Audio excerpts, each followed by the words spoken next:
Assalamualaikum dan salam sejahtera. Saya Aizat daripada Creative Mind. Apa khabar anda semua? Semoga semuanya berada dalam lindungannya dan dirahmati selalu. Baiklah, saya di sini adalah untuk memberikan pengenalan kepada anda berkenaan MBOT. Apa itu MBOT? Macam mana ia berfungsi? Bagaimana ia berfungsi? Secara umumnya, slide ini berbahasa Inggeris dan saya akan menerangkan kepada anda dalam bahasa Malaysia agar mudah untuk kita semua fahami. Baiklah, untuk mempelajari MBOT, kita pertamanya haruslah mengenali basic programming beserta bahasanya ataupun programming language. Apa itu programming language? Bagaimana kita menggunakan programming language yang sesuai dalam menulis basic programming. Kami di Creative Mind menggalakkan peserta kami untuk menggunakan aplikasi Scratch, iaitu salah satu aplikasi mudah untuk kita memahami dan menulis programming language ini tadi. Sebagai satu contoh peralatan pintar yang diprogramkan yang kita semua tahu adalah komputer ataupun laptop. Akan tetapi, ingatlah bahawa laptop atau komputer ini tadi tidak bertanyakan soalan dan ianya hanya melakukan sesuatu yang telah diprogramkan oleh kita manusia. Jadi adalah tidak wajar kita bergantung sepenuhnya kepada teknologi komputer ini tadi. Sebaliknya, kita haruslah menganggap ia sebagai satu alat ataupun tools yang memudahkan sesuatu pekerjaan.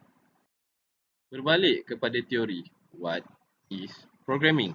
Basically, programming is the process of writing programs yang bermaksud proses menulis program komputer di mana kita menulis program di dalam komputer.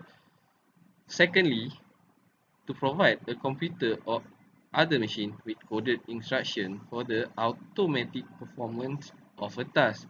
Yang bermaksud ataupun yang dimaksudkan coded instruction ini tadi adalah programming language atau yang kita tulis bagi mengautomatikkan sesuatu performance atau task itu tadi secara looping tanpa perlunya pengawasan manusia. Sebagai satu contoh, pasti kita ada pengalaman dengan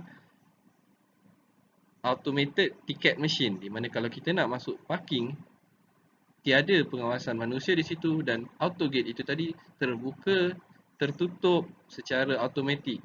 Di samping itu, ia juga mengeluarkan tiket secara automatik.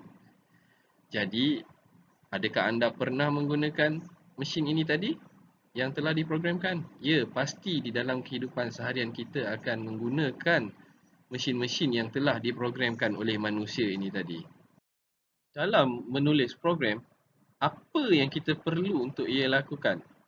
Sebelum kita proceed, kita perlu melengkapkan proses di bawah ini untuk memastikan kelancaran programming kita tadi. Di mana yang pertamanya kita akan write ataupun menulis program ini tadi. Selepas kita menulis program, kita akan compilekan program yang kita tulis tadi ataupun kumpulkan untuk langkah ketiga di mana kita akan running the program. Kita akan jalankan program ini tadi, program itu tersebut, dan akhirnya sekali kita akan melakukan proses debugging ataupun di mana kita akan membaiki segala error pepijat yang menjadikan program kita itu sangkut-sangkut atau lag ataupun error. Di sinilah proses di mana kita akan membaiki programming kita itu tadi. Untuk proses yang pertama iaitu writing the program.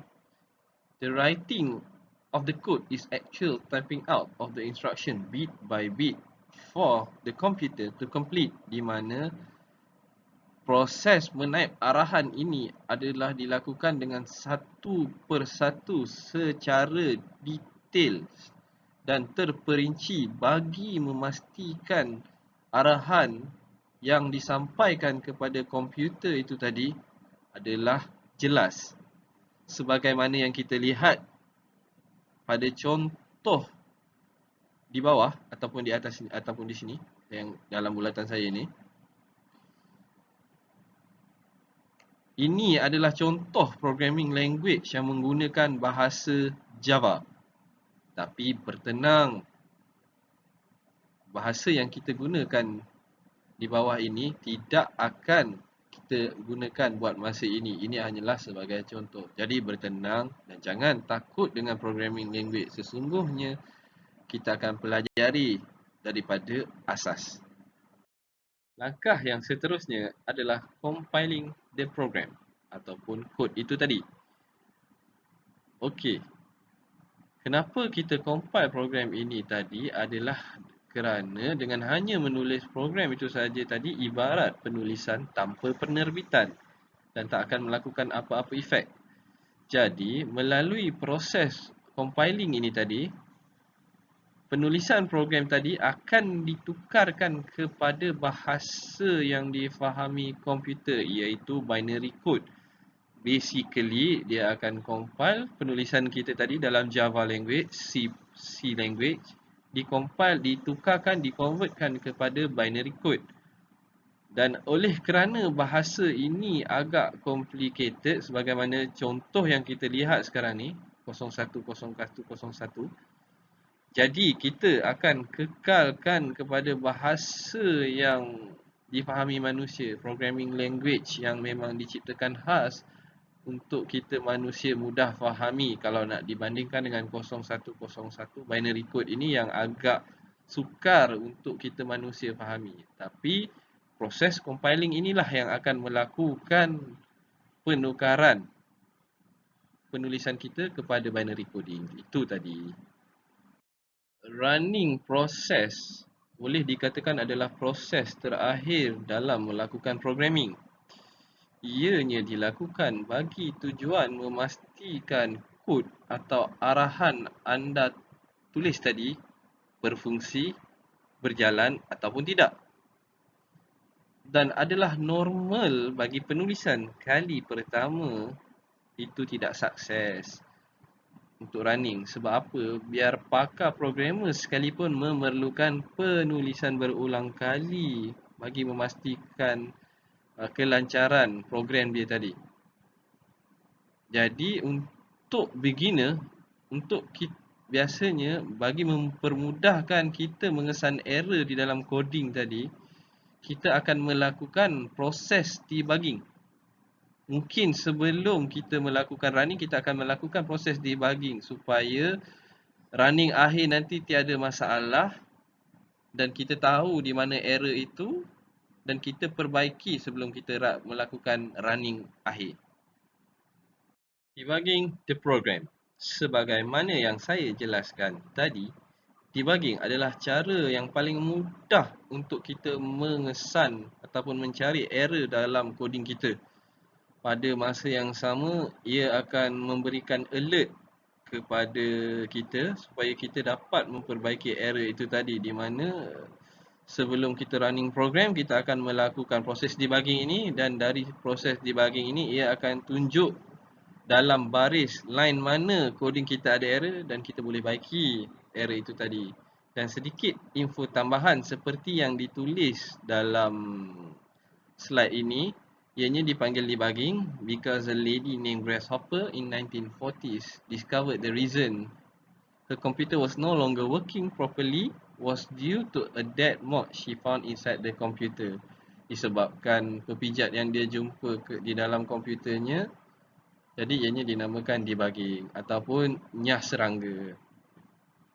Sebagai peringatan, don't forget to save your work setelah selesai semua proses anda di dalam melakukan programming itu tadi.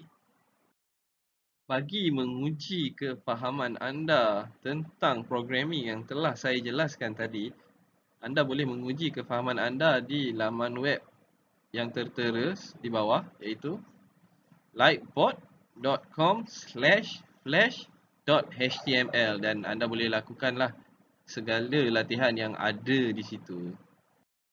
Baiklah, selesai kita mempelajari topik programming. Tapi main topik kita adalah Mbot.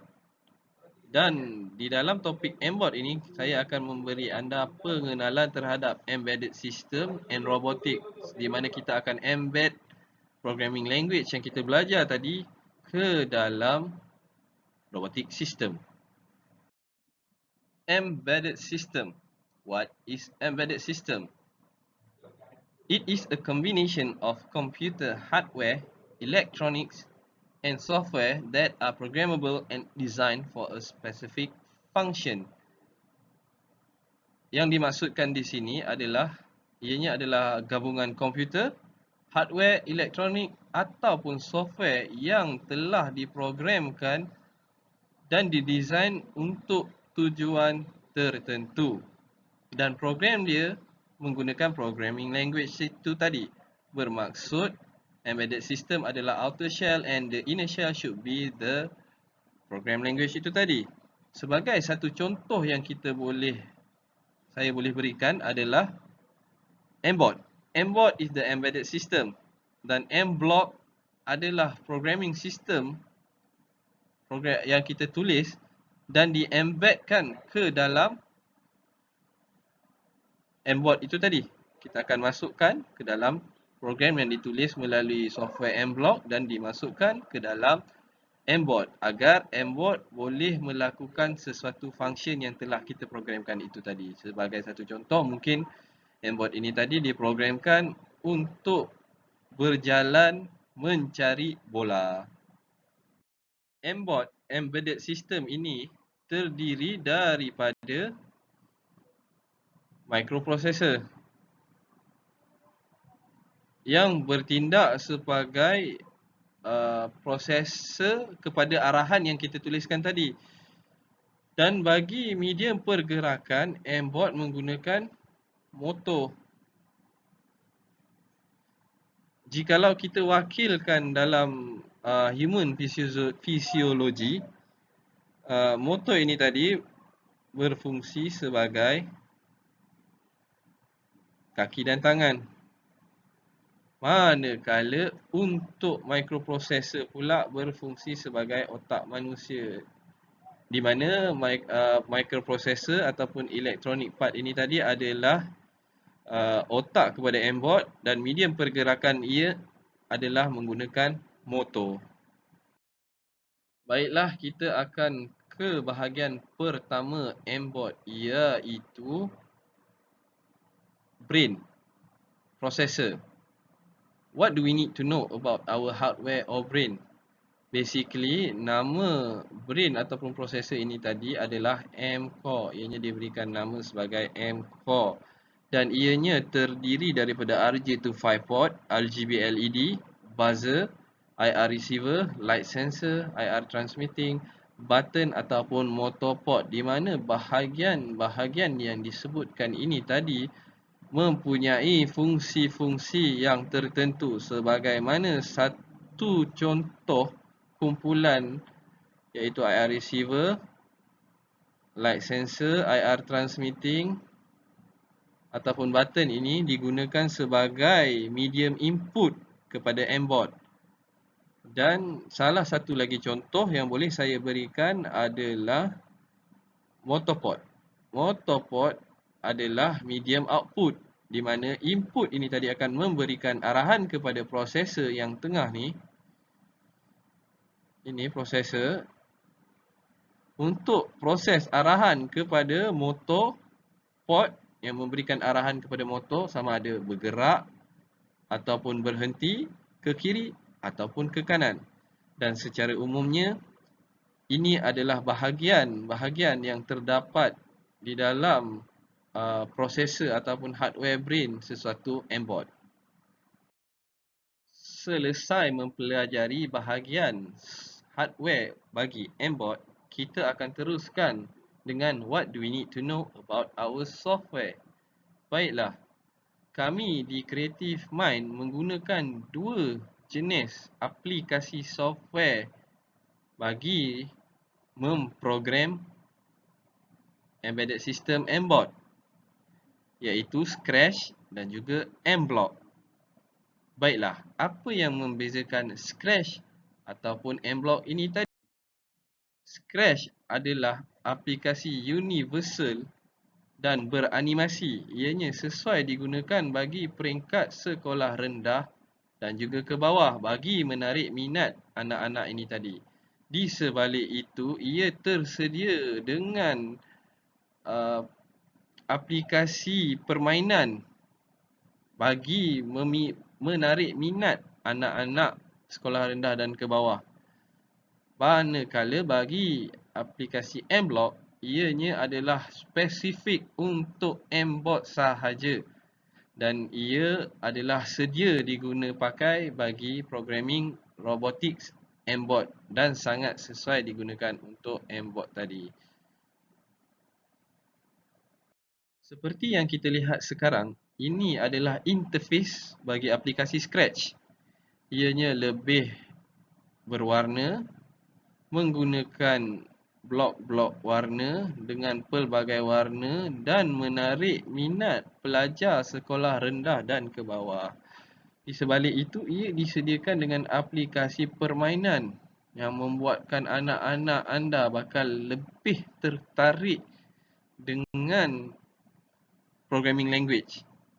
Dan jadi secara umumnya aplikasi ini adalah untuk menarik minat anak-anak sekolah rendah dan ke bawah terhadap programming language. Dan ianya adalah berbentuk animasi, universal dan lebih seronok digunakan.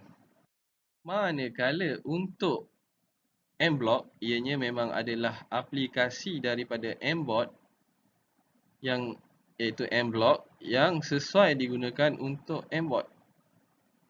Kita akan menulis programming language di dalam M-Block. Ianya terbahagi kepada bahagian blok. Ini juga adalah bahagian blok. Ini arahan yang kita akan keluarkan.